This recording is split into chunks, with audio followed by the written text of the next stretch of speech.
बिस्मिल्लाहिर्रहमानिर्रहीम। Dear viewers, अस्सलाम वालेकुम। उम्मीद है कि आप सब खैरियत से होंगे और अपनी एसएसबी की तैयारी पूरी मेहनत और लगन के साथ कर रहे होंगे।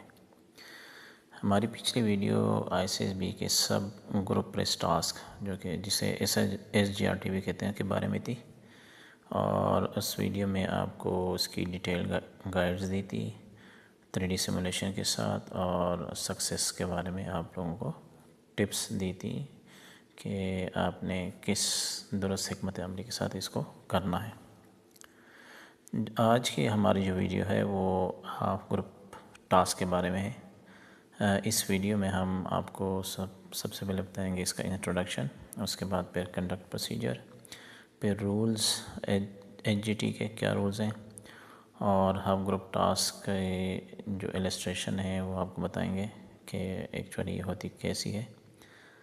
और उसके बाद half group task differs from PGT, progressive group task ये कैसे डिफ़र है, मुख्तलिफ है, और GTO इस टास्क में क्या असेस करते हैं। उसके बाद फिर आपको सक्सेस के लिए टिप्स, और आखिर में मिस्टेक्स बताएंगे कि आपने उनको अवॉइड करना है, किन किन मिस्टेक्स को अवॉइड करना है। तो पहले बात करते हैं इंट्रोडक्शन की। हाफ ग्रुप टास्क जो है ये कंडक्ट होती है after in the absence of सब ग्रुप प्रेस टास्क। तो अगर सब ग्रुप प्रेस टास्क ना हो रही हो, वो कंडक्ट ना हो रही हो किसी वजह से, तो उनकी जगह पे फिर हाफ ग्रुप टास्क कराया जाता है। ये बेसिकली पुराना टास्क है, पहले सिर्फ यही होता था, लेकिन आजकल पहले सब ग्रुप प्रेस टास्क होती है, अगर वो किसी वजह से ना हो रही हो तो फिर हाफ ग्रुप टास्क कराया जाता है। ओकेजन ये कब कराया जाता है, इनक्लेमेंट वेदर में, यानी कि बारिश हो, मौसम ख़राब हो तो कराया जाता है, या फिर 3 डेज़ टेस्टिंग प्रोसीजर हो, या फिर लेडी कैडेट कोर्स में HGT कराई जाती है। हाफ ग्रुप जो सब ग्रुप रेस टास्क है वो नहीं कराया जाता। और ये भी कंडक्ट होती है जिस तरह सब ग्रुप रेस टास्क PGT के बाद कंडक्ट होता है, तो ये भी आफ्टर दी PGT ये टास्क कंडक्ट होता है। GTO सबसे पहले आपको इस टास्क के बारे में ब्रीफ़ करेगा जैसे ही PGT ख़त्म होती है, और आपके ग्रुप को वो 3 सब ग्रुप्स में डिवाइड कर लेता है। यूजुअली इसमें 3 से 4 कैंडिडेट्स होते हैं हर ग्रुप में। चूँकि ये एक छोटा सा स्मॉल टास्क होता है और सारे कैंडिडेट जो कि यूजुअली 8 से 10 तक होते हैं वो एक टाइम में उस टास्क के ऊपर इनको टेस्ट नहीं किया जा सकता, इसलिए इसको 3 से 4 कैंडिडेट्स के सब ग्रुप्स में डिवाइड किया जाता है। जितने भी सब ग्रुप्स हैं, फॉर एग्ज़ाम्पल 3 ग्रुप्स बनते हैं अगर 10 के हिसाब से, A1, A2 और A3, वो सब के सब एक ही टास्क पे वो टेस्ट किए जाएंगे 1 बाय 1। और ये जो हाफ ग्रुप टास्क है ये कैंडिडेट के लिए एक अपॉर्चुनिटी होती है कि अगर किसी वजह से उन्होंने अपना पोटेंशियल, अपनी एबिलिटीज़ प्रोग्रेसिव ग्रुप टास्क में किसी वजह से शो नहीं की या उनको मौका नहीं मिला, तो जो हाफ ग्रुप टास्क होता है तो ये उनके लिए एक बेहतरीन मौका है कि यहाँ पे अपनी एबिलिटीज़ को शोकेस कर सकते हैं, GTOs के सामने, ग्रुप के सामने इसको डिस्प्ले कर सकते हैं। तो कंडक्ट प्रोसीजर ये है कि इसका कि PGT की तरह ये भी लीडरलेस टास्क है, और जब एक सब ग्रुप यानी A1 फॉर एग्ज़ाम्पल अगर सब ग्रुप है वो इस टास्क को नेगोशिएट करते हैं, तो बाकी जो सब ग्रुप्स हैं 2, A2 और A3, वो इस टास्क के जहाँ पे ये टास्क हो रहा है उसके अपोजिट खड़े होंगे मुँह दूसरी तरफ करके, और वो जगह ऑलरेडी GTO आपको बताएगा कि उन्होंने यहाँ पर दूसरी तरफ रुख करके खड़े होना है, तो वहाँ पे वेट करेंगे अपनी बारी का। और इसमें से कोई भी कैंडिडेट जो कि वेटिंग ग्रुप्स में से होगा वो मुड़कर नहीं देख सकता इस टास्क की तरफ, ये मना है, फाउल होता है। Rules of half group task, rules क्या हैं इसके? तो जिस तरह बाकी GTO के टास्क होते हैं इस तरह इसमें भी ground between start line and finish line is out of bound होती है। हमेशा जो किसी भी टास्क की जो ज़मीन होती है, ग्राउंड होते हैं स्टार्ट लाइन फिनिश लाइन के दरमियान, वो हमेशा आउट ऑफ बाउंड होती है। जंपिंग और थ्रोइंग इसमें अलाउड नहीं होती क्योंकि ये एक छोटा सा टास्क होता है, तो अगर जंपिंग थ्रोइंग अलाउ हो जाए तो फिर तो मतलब 10 से 15 सेकंड में ही हो जाता है, तो इसलिए ये अलाउ नहीं होती।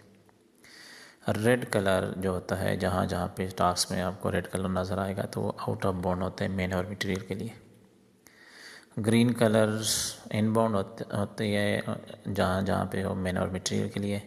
बाकी कलर्स भी जिस तरह वाइट हो गया, ब्लू हो गया, येलो हो गए, ये अमूमन इनबाउंड ही होते हैं, एक्सेप्ट जब तक GTO आपको स्पेसिफाई करके ना बताए। यूजुअली ये भी दूसरे कलर्स भी इनबाउंड होते हैं।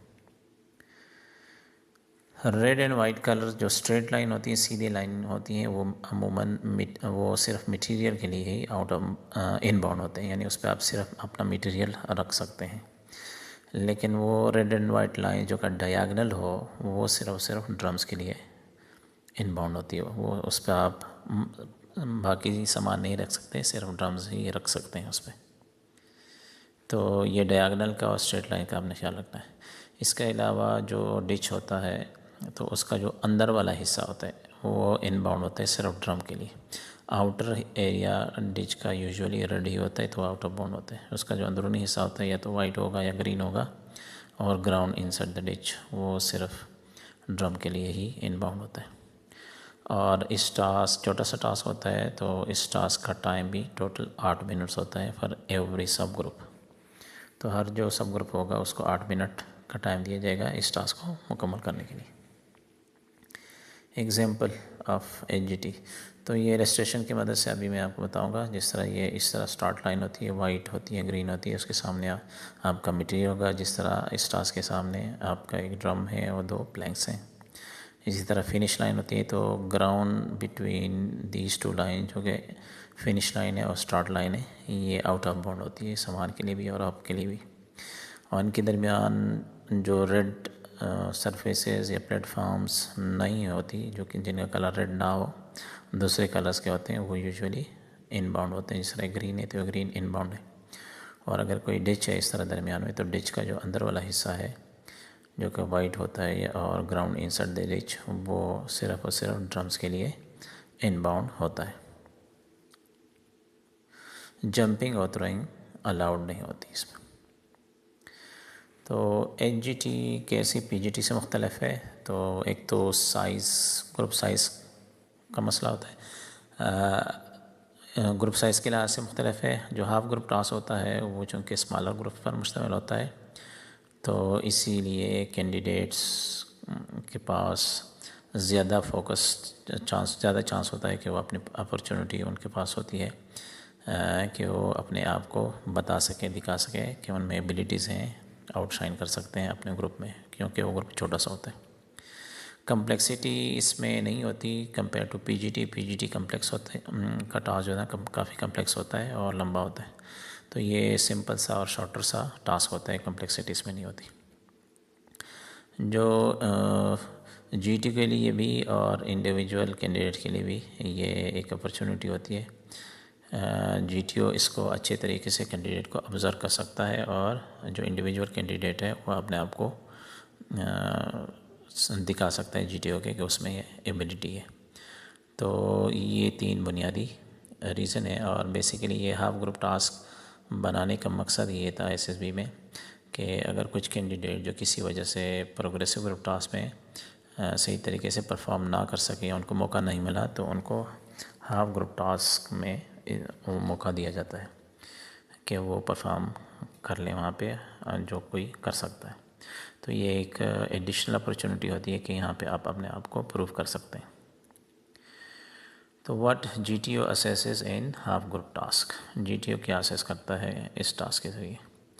तो सबसे पहली चीज़ है वो टीम वर्क होती है। चूँकि ये लीडरलेस टास्क है, तो इसमें टीम की तरह आपने बिहेव करना है, एक्ट करना है, जिस तरह PGT में करना है। आप कितने कोऑपरेटिव हैं ग्रुप के साथ और दूसरों को कितना सपोर्ट करते हैं, GTO चेक करता है। आपकी विलिंगनेस लोगों के साथ कलेक्टिवली काम करने की, और जो आपका कलेक्टिव गोल होता है उसको अचीव करने की अपनी कितनी विलिंगनेस है, तो ये टीम वर्क में आता है, ये चीज़ें चेक होती हैं। आपकी जो लीडरशिप स्किल्स है, लीडरशिप यहाँ पर होती है, इनिशिएटिव आप लेते हैं टू गाइड अदर्स, के दूसरों को आप कैसे गाइड कर सकते हैं। और इसके साथ your ability to propose workable solution and execute them. आप में ये एबिलिटी होनी चाहिए। तो ये आपकी लीडरशिप स्किल्स हैं, यहाँ पे आए आप उसको दिखा सकते हैं। इफ़ेक्टिव कम्युनिकेशन, कितने क्लियरिटी के साथ और कॉन्फिडेंटली आप अपना पॉइंट ऑफ व्यू या आइडिया कन्वे कर सकते हैं ग्रुप को, या फिर आप दूसरों की जो सजेशन होती है वो कितने अच्छे तरीके से उसको सुनते हैं। लिसनिंग भी एक बहुत बड़ी एबिलिटी होती है किसी भी लीडर के लिए, तो वो भी आपने करनी है। प्रॉब्लम सॉल्विंग स्किल्स, आपकी जो क्रिएटिविटी है या प्रैक्टिकल अप्रोच होती है आइडियाज़ की, तो वो यहाँ पे ज़ाहिर की जा सकती है, ज़ाहिर होती है। या आपकी जो एबिलिटी है कि आपने जो मॉडिफाई कर सकते हैं अपने प्लेन्स को, जब ज़रूरत पड़े तो उसको चेंज कर सकते हैं नहीं, तो ये प्रॉब्लम सॉल्विंग स्किल्स में आता है।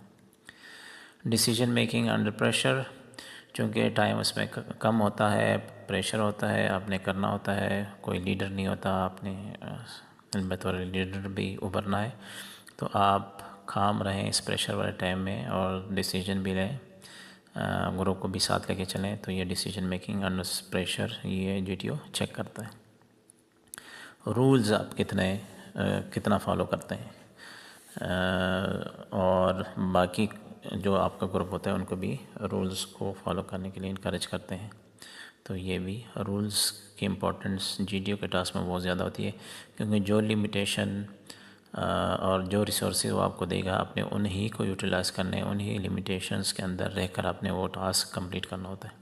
तो GTO ये चेक करता है कि आप रूल्स को फॉलो करते हैं कि नहीं करते। पर्सनैलिटी ट्रेड्स भी आपकी चेक होती हैं, जिस तरह मुख्तलिफ ट्रेड्स हैं, आपका कॉन्फिडेंस है, कोऑपरेशन है, इमोशनल स्टेबिलिटी है और परसेवरेंस है। ये सारी चीज़ें आपकी GTO चेक करता है। सक्सेस के लिए टिप्स, तो बी ऑब्जर्वेंट, क्योंकि टास्क वैसे अपेरेंटली तो छोटा होता है, लेकिन उसमें ट्रिक्स होते हैं, तो आपने केयरफुली स्टडी करने कि जो आपका जो टास्क है उसमें जो ऑब्स्टिकल्स हैं और आपको जो मटेरियल दिया गया है स्टार्ट लाइन के ऊपर, तो उनका आपस में लाजमन लिंक होता है। ऐसा नहीं होता कि वो ऐसे ही आपको दिए जाते हैं वज़न बढ़ाने के लिए, यूजुअली वो आप उसको यूज़ कर सकते हैं। तो आप केयरफुली उसको स्टडी करेंगे थोड़ी देर के लिए टास्क को, तो आपको पता चल जाएगा कि इस मटेरियल को मैंने कहाँ कहाँ पर और कैसे कैसे यूज़ करना है। तो आप इस तरह बेहतरीन प्लान बना सकते हैं। तो ये आपकी ऑब्जर्वेशन पावर होगी, तो फिर तभी आप अपने मटेरियल को, अपने सामान को यूज़ कर सकते हैं। बैलेंस लीडरशिप एंड सपोर्ट, चूँकि इसमें लीडर डायरेक्ट कोई नहीं होता, तो आपने लीड करना है, लेकिन लीडरशिप आपने at the cost of others नहीं करनी कि बाकियों को आप ओवर शेडो कर दो। जब भी जहाँ पे लोग फंसे, आपका ग्रुप फंस जाए, तो आपने बढ़कर आना है, बतौर लीडर आना है, और अगर ज़रूरत पड़े तो आपने वापस भी होना है। ऐसा नहीं है कि आप मुसलसल ख़ुद को लीडर ही समझना शुरू कर दें, क्योंकि ये लीडर वाला टास्क नहीं होता। तो ये आपकी एडेप्टेबिलिटी शो करेगी। तो आपकी जो लीडरशिप होगी वो बैलेंस होगी, और अपने दूसरों को भी सपोर्ट करना है। पॉजिटिव एटीट्यूड आपका होना चाहिए, ऑप्टिमिस्टिक होना चाहिए। बेशक वो जो टास्क हो चैलेंजिंग हो, ना होने वाला हो, लेकिन फिर भी आपको ऑप्टिमिस्टिक रहना चाहिए। आखिरी दम तक आपने उसको करना मुकम्मल करने की कोशिश करनी चाहिए, और साथ आपको अपने ही जो टीममेट्स होते हैं उनको मोटिवेट भी करना होता है। Plan and act quickly,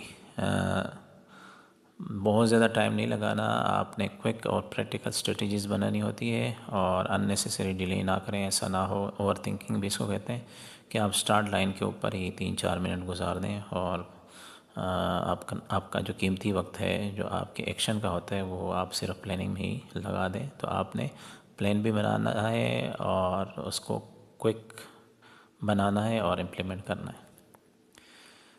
avoid over dominance, GTO जो होता है पर्टिकुलरली वो जो डोमिनेटिंग किस्म के कैंडिडेट्स होते हैं, जो दूसरों पे दबाव डालते हैं या उछलते हैं अपने ग्रुप में ताकि वो नज़र में आ जाए, तो वो उनको बिल्कुल भी लाइक नहीं करते, उनको अच्छा वो नहीं समझते हैं। तो आपने इस चीज़ को अवॉइड करना है। आपने कोशिश नहीं करनी कि अपने आइडिया को फोर्सफुली अपने ग्रुप के ऊपर इम्पोज करें। हमेशा कोलैबोरेटिव रहें, दूसरों के साथ मिलकर काम करें, और दूसरे के ओपिनियन की को वैल्यू करें।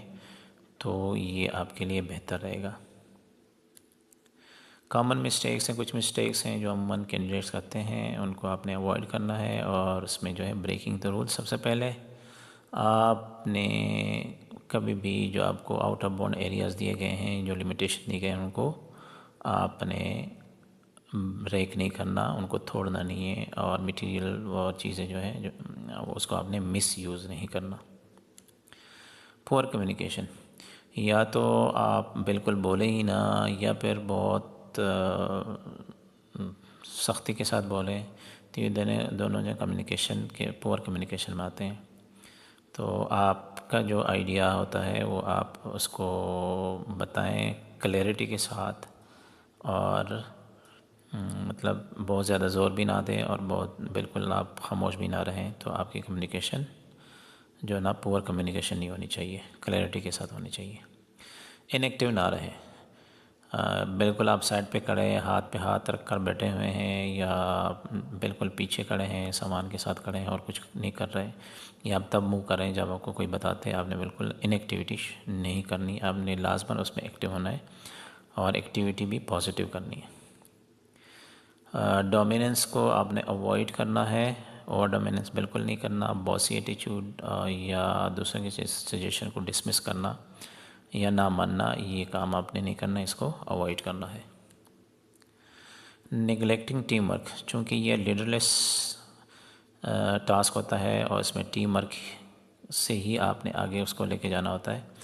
तो ग्रुप डायनेमिक्स होती हैं, आपने उसमें जो ना टीम वर्क की तरफ जाना है। और अगर कोई क्वाइटर मेंबर है तो उसमें उसको आपने इन्वॉल्व करना है, ताकि इस तरह आपका जो टीम वर्क होगा वो उभर कर सामने आएगा कि आप दूसरों को भी अपने साथ लेके जा रहे हैं, उनको इंगेज कर रहे हैं।